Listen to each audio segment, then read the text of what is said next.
स्वर्ग और नरक कैसे प्राप्त होते हैं, पढ़िए आंखें खोल देने वाली कहानी। एक महात्मा ने जीवन भर हरि भजन कीर्तन किया था। उनके आश्रम के सामने एक तालाब था। जब उनका अंत समय आया तो उन्होंने देखा कि एक बगुला मछली पकड़ रहा था। उन्होंने बगुले को उड़ा दिया। इधर उनका शरीर छूटा तो नरक में जाना पड़ा।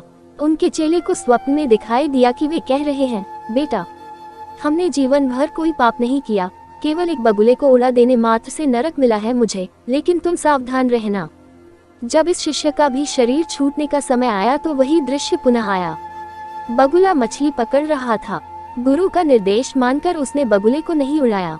मरने पर वह भी नरक पहुंचा। तब एक गुरु भाई को आकाशवाणी द्वारा पता चला कि गुरुजी ने तो बगुला उड़ाया था इसलिए नरक गए, हमने नहीं उड़ाया इसलिए नरक प्राप्त हुआ है, पर तुम बच के रहना। जब इन गुरु भाई की मरने की घड़ी आई तो संयोगवश पुनः बगुला मछली मारता दिखाई दिया। गुरु भाई ने भगवान को प्रणाम करते हुए प्रार्थना की, भगवान, आप मछली में हो और आप बगुले में भी। हमें नहीं मालूम कि क्या सही है और क्या गलत, पाप क्या है, पुण्य क्या है, हमें नहीं पता। आप अपनी व्यवस्था स्वयं देखें, मुझे तो सिर्फ आपके चिंतन से मतलब है। बस इतना कहकर जब इनका शरीर शांत हुआ तो वैकुंठ की प्राप्ति हुई। श्री नारद ने भगवान से पूछा, भगवान, अंततः वे नरक क्यों गए?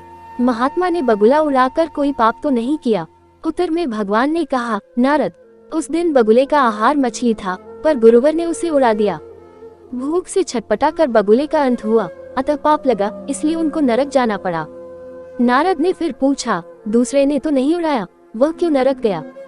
भगवान बोले, उस दिन बगुले का पेट भरा था, वह केवल विनोदवश मछली पकड़ रहा था, उसे उड़ा देना चाहिए था।